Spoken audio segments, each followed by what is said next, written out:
कंगाल पाकिस्तानकडून भारताला धमकी देण्याचं सत्र सुरूच आहे। ऑपरेशन सिंदूर नंतरही पाकिस्तानचा माज उतरला नसल्याचं दिसतंय।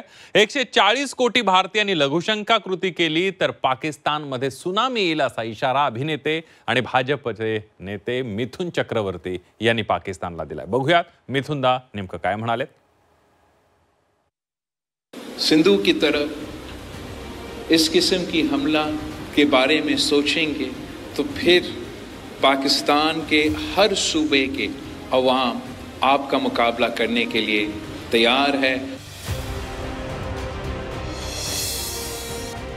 बिलावल भुट्टोची भारताला पुन्हा पोकळ धमकी।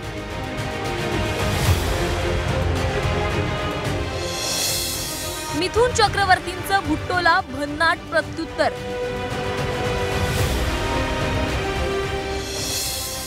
मिथुनदांचं एक उत्तर, अख्खं पाकिस्तान गार।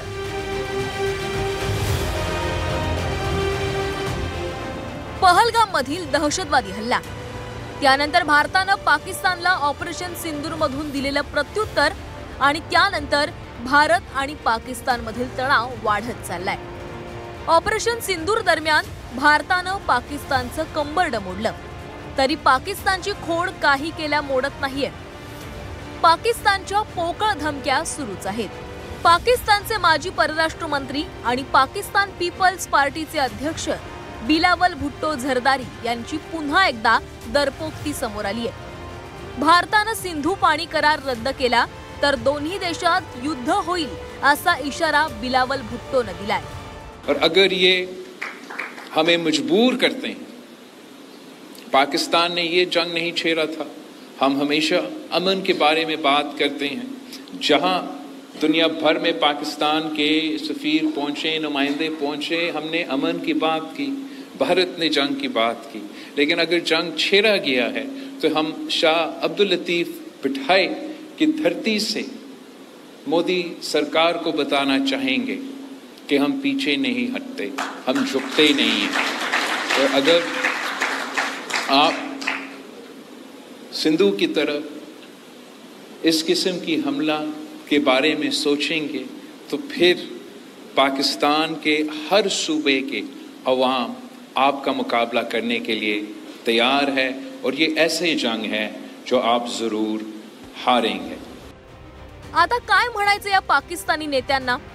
ऑपरेशन सिंदूर नंतरही पाकिस्तानची खुमखुमी काही केल्या जात नाहीये, पण पाकिस्तानला गप्प करण्यासाठी भारताला युद्धाची धमकी देण्याची गरज नाहीये।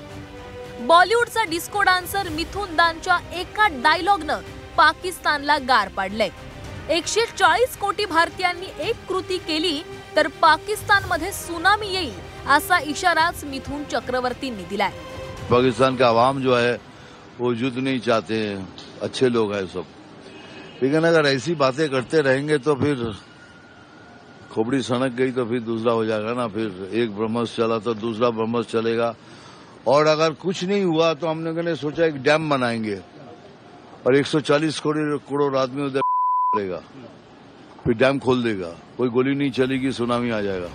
याआधी पाकिस्तानचे सेना प्रमुख जनरल असीम मुनीर यानं भारताला सिंधू नदीचा प्रवाह वळवला तर अण्वस्त्र वापराची धमकी दिली होती। पहलगाम मधील दहशतवादी हल्ल्यानंतर भारतानं पाकिस्तान विरुद्ध कठोर टीका घेतली। भारतानं सिंधू पाणी करार थांबवलाय, त्यामुळे पाकिस्तानातील शेती धोक्यामध्ये आली आहे। त्यामुळे पाकिस्तानकडून अशा पोकळ धमक्या दिल्या जात आहेत। मात्र अशा धमक्यांना भारत घाबरणार नाही हे मिथुन दांनी दाखवून दिलंय।